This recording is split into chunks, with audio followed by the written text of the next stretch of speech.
Last हमने theorem 8.1 prove किया था, ठीक है। नाउ थ्योरम 8.2, थ्योरम 8.2 से लेके थ्योरम 8.10 सारे थ्योरम में अब हमें ओनली सेंटेंसेस देखने हैं, उसे याद रखने हैं, ठीक है। प्रूफ अब एक का भी नहीं है, सिर्फ 8.1 का था जो मैंने आपको करवा दिया, ठीक है। चलो थ्योरम 8.2 क्या है कि in a parallelogram opposite sides are equal. वो तो हमने 8th स्टैंडर्ड में भी पैरेललोग्राम की प्रॉपर्टीज जो देखी थी, कैरेक्टरिस्टिक्स या तो प्रॉपर्टीज आप बोलो, ठीक है। तो उसमें हमने पढ़े था कि opposite sides of a parallelogram are equal, होती है इक्वल, ठीक है। तो वो तो हमें पता है, दिस इज थ्योरम 8.2, ठीक है। उसके बाद देखें तो theorem 8.3, theorem 8.3 is if each pair of opposite sides of a quadrilateral is equal then it is a parallelogram। 8.2 का रिवर्स है, 8.2 का क्या है रिवर्स। 8.2 में क्या है कि पैरेललोग्राम की ऑपोजिट साइड इक्वल होती है, जबकि 8.3 में क्या है कि अगर किसी भी क्वाड्रिलेटरल की ऑपोजिट साइड्स इक्वल है then it is a parallelogram, ठीक है। 8.2 का क्या है वो रिवर्स है, ठीक है ना। उसके बाद है थ्योरम 8.4, थ्योरम 8.4 क्या है कि in a parallelogram opposite angles are equal. ये प्रॉपर्टी भी हमने 8th स्टैंडर्ड में देखी थी पैरेललोग्राम की, यस और नो। पैरेललोग्राम के ऑपोजिट एंगल्स इक्वल होते हैं कि नहीं होते हैं, ठीक है। दूसरा हमने एक और प्रॉपर्टी देखी थी, याद हो तो, कि पैरेललोग्राम के जो एडजेसेंट एंगल्स होते हैं उनका सम 180 डिग्री होता है, याद है। एडजेसेंट एंगल्स मतलब कि दो बाजू बाजू के एंगल्स, जैसे कि देखो फॉर एग्जाम्पल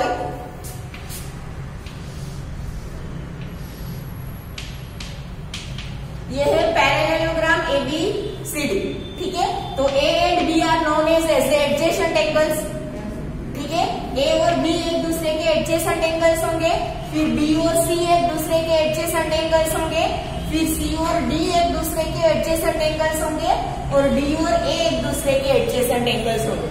बाजू बाजू के कोई भी दो एंगल की पेयर ले लो, उसे क्या बोलेंगे एडजेसेंट एंगल्स। तो ये जो एडजेसेंट एंगल्स होते हैं उन दोनों का सम कितना होगा 180 डिग्री, क्लियर, ठीक है। Opposite angles are equal and sum of adjacent angles is 180 degree, clear, ठीक है। Now theorem 8.5, if in a quadrilateral each pair of opposite angles is equal then it is a parallelogram। तो theorem 8.5 है वो theorem 8.4 का क्या है reverse है, ठीक है। 8.4 में क्या बोला है कि पैरेललोग्राम के ऑपोजिट एंगल्स इक्वल होते हैं, जबकि 8.5 में क्या है कि अगर कोई क्वाड्रिलेटरल के ऑपोजिट एंगल्स इक्वल हुए तो वो क्वाड्रिलेटरल क्या होगा पैरेललोग्राम होगा, क्लियर, ठीक है ना। Theorem 8.6, the diagonals of a parallelogram bisect each other. Parallelogram के जो डायगोनल्स होते हैं वो एक दूसरे को बाइसेक्ट करते हैं।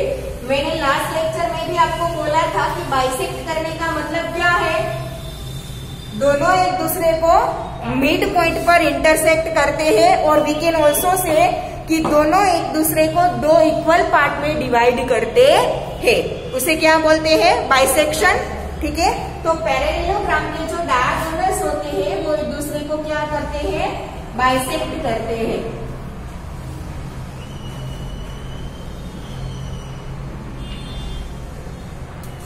ये दो डायगोनल, दोनों डायगोनल का ये जो इंटरसेक्शन पॉइंट है ये एक दूसरे का क्या होगा मिड पॉइंट होगा।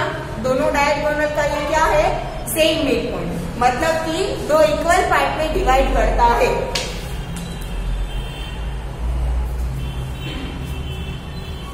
ये वाला जो डायगोनल है वो इसे दो इक्वल पार्ट में डिवाइड करेगा, दैट मीन्स कि ये दोनों पार्ट क्या होंगे इक्वल होंगे, ठीक है।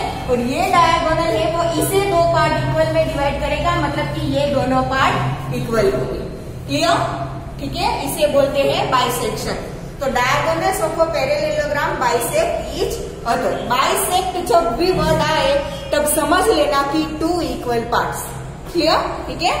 Next Theorem 8.7, if the diagonals of a quadrilateral bisect each other then it is a parallelogram। Same 8.7 is reverse of 8.6। 8.6 में क्या बोला है कि पैरेलेलोग्राम के डायगोनल्स बाइसेक्ट करते हैं, bisect each other.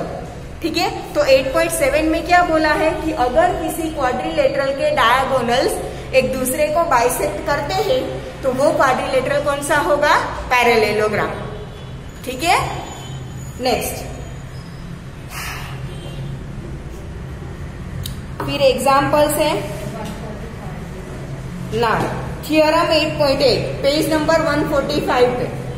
Theorem 8.8, theorem 8.8 क्या है कि अ quadrilateral is a parallelogram if a pair of opposite sides is equal and parallel.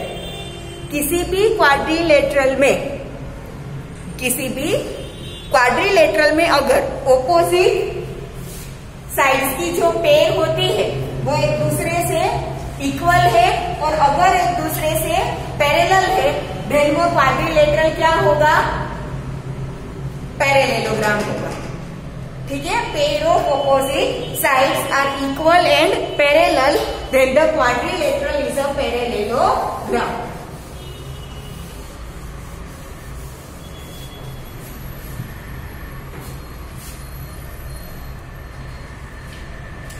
ये क्वाड्रिलेटरल है, इसमें ये ऑपोजिट साइड की जो पेयर है, पेयर मतलब 2 आएगा। ठीक है, तो ये जो ऑपोजिट साइड्स की जो पेयर है, अगर ये पेयर एक दूसरे से इक्वल है और अगर पैरेलल है then this is a parallelogram.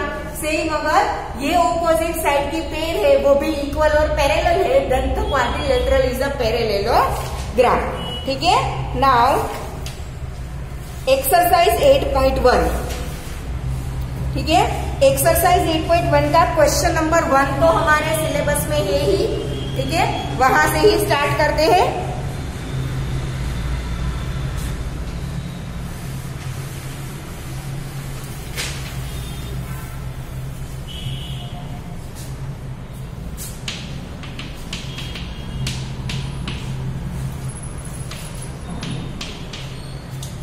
Exercise 8.1 question number 1 is the angles of quadrilateral are in the ratio 3:5:9:30. Then find all the angles of the quadrilateral.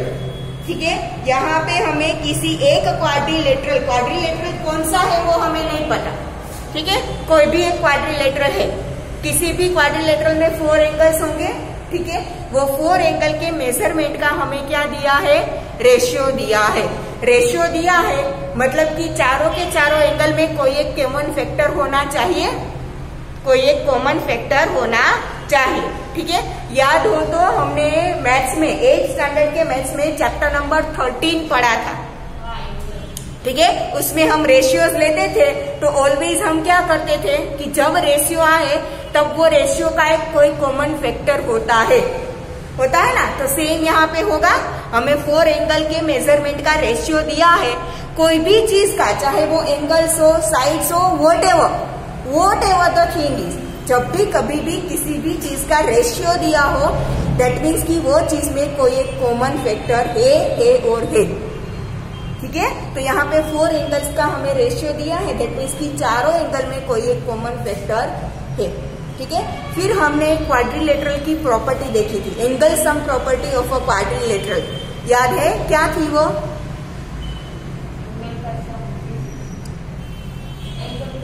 Yes, angle sum property of a quadrilateral is कि quadrilateral के चारों angle का सम क्या होता है? 360 degree.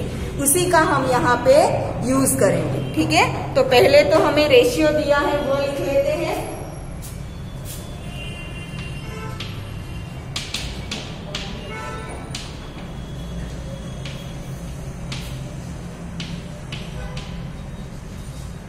हम quadrilateral को नाम दे देते हैं ABCD। ठीक है, ratio of angles of quadrilateral ABCD is equal to कौन सा दिया है? 3, 5, 9, 30।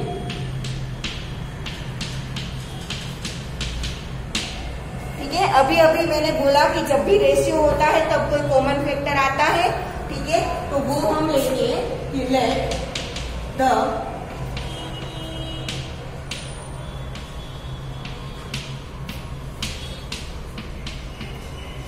कॉमन फैक्टर भी x, ठीक है। तो इसके ऊपर से हमें एंगल A क्या मिलेगा, कितना है 3, कॉमन फैक्टर x है तो क्या हो जाएगा 3x, ठीक है। एंगल B क्या है 5, तो कॉमन फैक्टर x तो क्या हो जाएगा 5x। एंगल C में क्या है 9, तो कॉमन फैक्टर x तो 9x, और एंगल D में है 13, कॉमन फैक्टर x तो इट इज 13x, ठीक है, बराबर। Now angle A plus angle B plus angle C plus angle D is equal to 360 degree. हमने ऐसा क्यों लिखा, reason is angle sum property of a quadrilateral.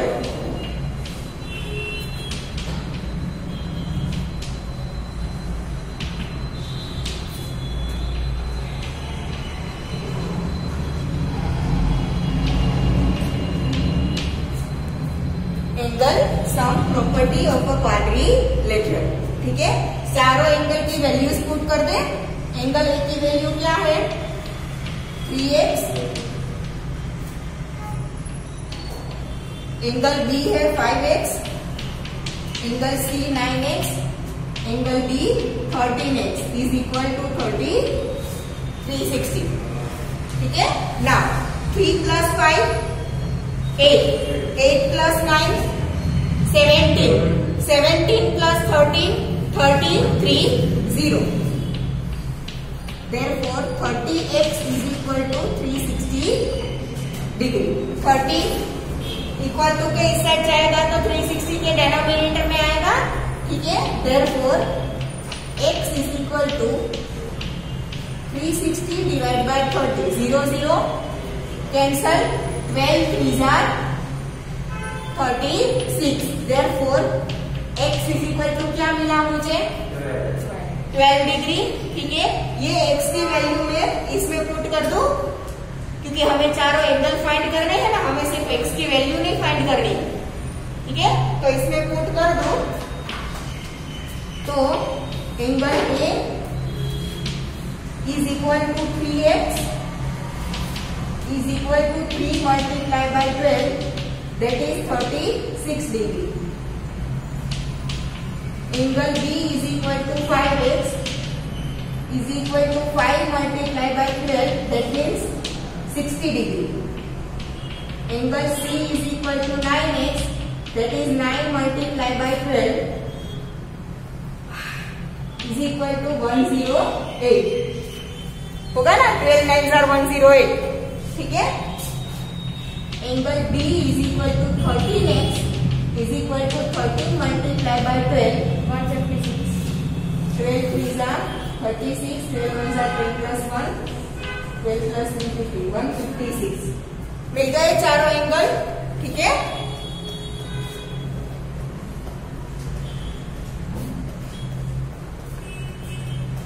ना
डन एवरीवन?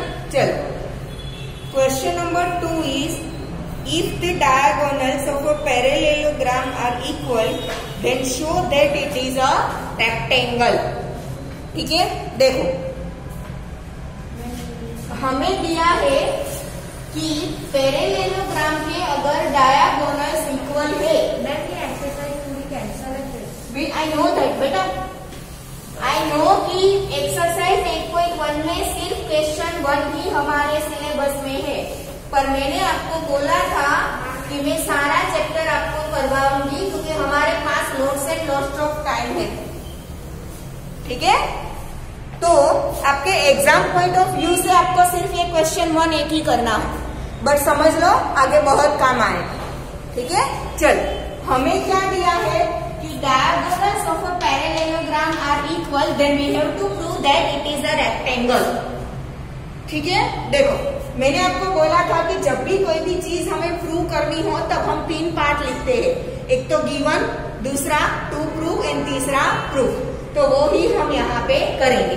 पहले तो हम पैरेलेलोग्राम की फिगर ड्रॉ कर देते हैं, उसके डायगोनल्स हमें इक्वल दिए हैं। ये हमने पैरेलेलोग्राम लिया AB CD, ये डायगोनल AC और ये डायगोनल BD जो हमें इक्वल दे रखे है। ठीक है, अब गिवन क्या है? गिवन है कि ABCD इज अ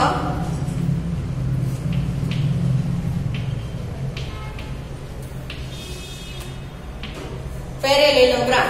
अब उसके डायगोनल्स हमें इक्वल दिए हैं। ठीक है, diagonals AC is equal to BD दिया है हमें। ठीक है, टू प्रूव, हमें प्रूव क्या करना है? ABCD is a rectangle.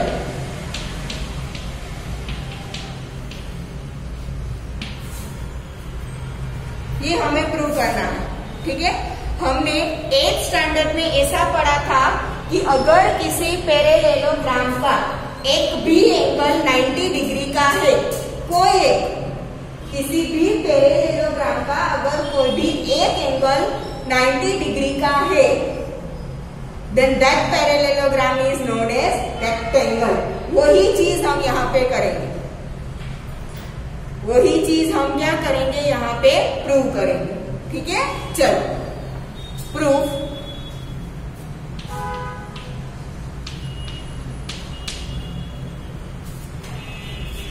अब यहाँ पे कोई कलर जो था, यस ये रहा। चलो आप यहाँ से देख सकते हो कि आपको यहाँ पे 2 ट्रायंगल मिल रहे हैं।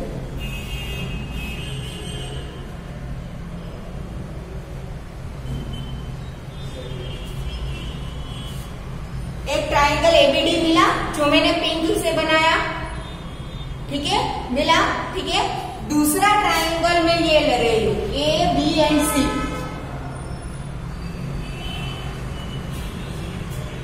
एक ये ट्रायंगल ABD, इसको छोड़ दो तो इसको छोड़ दो तो ये जो ट्रायंगल बना वो ABD, इसको छोड़ दो तो ये जो ट्रायंगल बना वो ABC। ये दोनों ट्रायंगल में ले रही हूँ। पहले मैं इन दोनों ट्रायंगल को कॉन्ग्रुएंट प्रूव करूंगी। दोनों ट्रायंगल को क्या प्रूव करूंगी? कॉन्ग्रुएंट प्रूव करूंगी। क्यों? क्योंकि मुझे दोनों ट्रायंगल के ये एंगल A और B इक्वल दिखाने हैं पहले। ठीक है, मुझे एंगल A एंड B को इक्वल दिखाना है, इसीलिए मैं पहले दोनों ट्रायंगल को क्या करूंगी? कॉन्ग्रुएंट प्रूव करूंगी। कैसे करूंगी देखो। अब हमें ये दे रखा है कि AC is equal to BD, तो ट्रायंगल ABD की एक साइड कौन सी है? BD, और ट्रायंगल ABC की एक साइड कौन सी है? AC। वो दोनों ऑलरेडी इक्वल है। ठीक है, मैं क्या लूंगी? In triangle ABD and triangle ABC। ABD उसकी side BD is equal to ABC उसकी साइड AC। रीजन गिवन है। ठीक है, फिर ये ट्रायंगल एबीडी में साइड एबी आता है, ठीक है, और वो भी ट्रायंगल एबीसी में भी साइड एबी आता है, यस और नो, ठीक है। तो ये दोनों में एबी है वो कॉमन साइड है, और जो कॉमन होता है वो तो इक्वल होता है, ठीक है। तो मैं क्या करूंगी, AB is equal to AB, reason is common side, ठीक है। दूसरा, ट्रायंगल एबीडी का साइड एडी और ट्रायंगल एबीसी की साइड बीसी दोनों इक्वल है, क्यों? Because they are opposite sides of a parallelogram, और पैरेललोग्राम की ऑपोजिट साइड्स इक्वल होती है, यस और नो, ठीक है। एबीडी की साइड एडी एंड एबीसी की side BC are equal, reason opposite sides of parallelogram.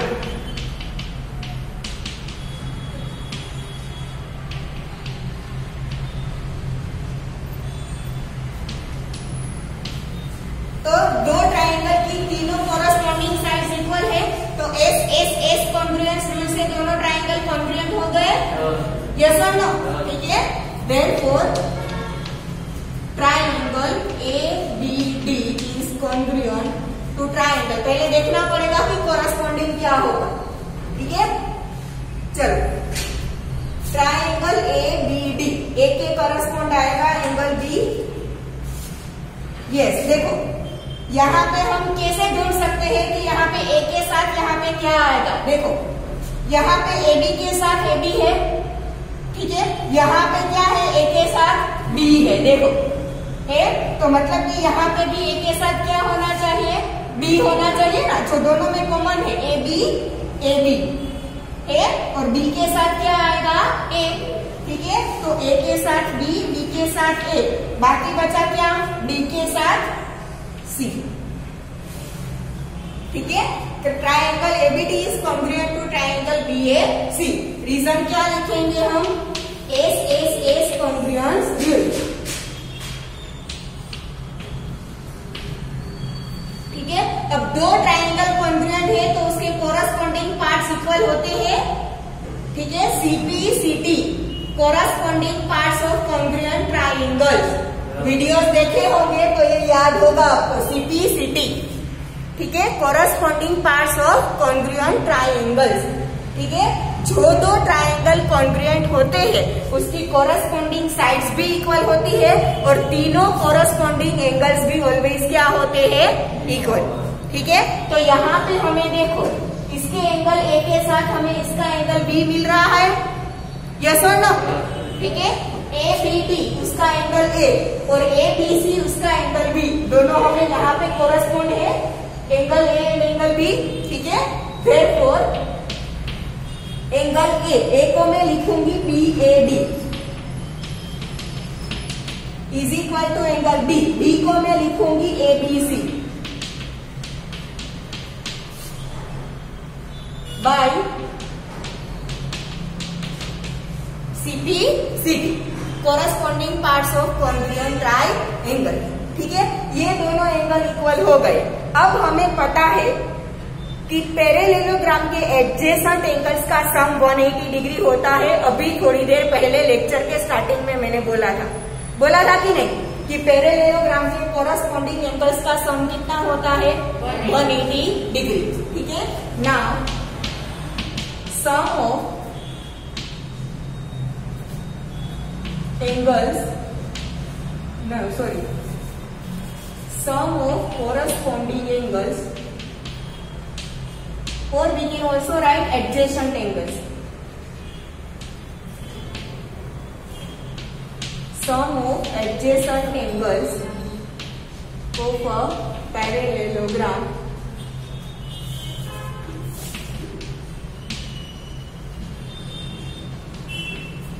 is 180 degree. तो ये ए और बी पैरेललोग्राम के दो एडजेसेंट एंगल्स है, तो उन दोनों का सम क्या होगा, 180 डिग्री, ठीक है। Therefore angle BAD plus angle ABC, ए मतलब बीएडी और बी मतलब एबीसी, दोनों का सम क्या हुआ, 180। इसे मैं दे देती हूँ इक्वेशन नंबर 1। अब इक्वेशन 1 के ऊपर से बीएडी की जगह पे मैं एबीसी लिख सकती हूँ, यस और नो, ठीक है। Therefore, angle BAD plus angle BAD is equal to 180 degree. Result from equation 1. ठीक है, तो 2 times angle BAD is equal to 180 degree. Therefore, angle BAD is equal to 180 divided by 2. Therefore, angle BAD is equal to 90 degree. ठीक है, ये सम जब start किया question solve करना, तब मैंने स्टार्टिंग में बोला था कि पैरेललोग्राम का अगर एक भी एंगल 90 डिग्री का है, then that parallelogram is rectangle. हो गया प्रूफ. ठीक है, तो हम क्या लिखेंगे, angle BAD is equal to 90 degree. Therefore ABCD is a rectangle as the parallelogram has a right angle. Clear? Parallelogram के पास अगर एक भी राइट एंगल है, then that parallelogram is a rectangle. ठीक है, तो ABCD is a rectangle as the parallelogram has a right angle. Clear? ठीक है, लिख लो. थोड़ा आपको माइंड को चलाना पड़ेगा.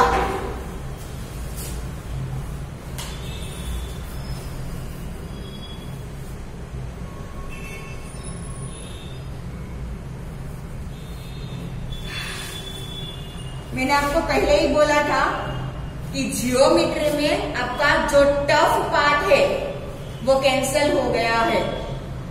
तो जो मेन है ना जियोमेट्री में, वो तो अब स्टार्ट हो रहा है. आपने अब तक जो देखा वो तो कुछ भी नहीं था.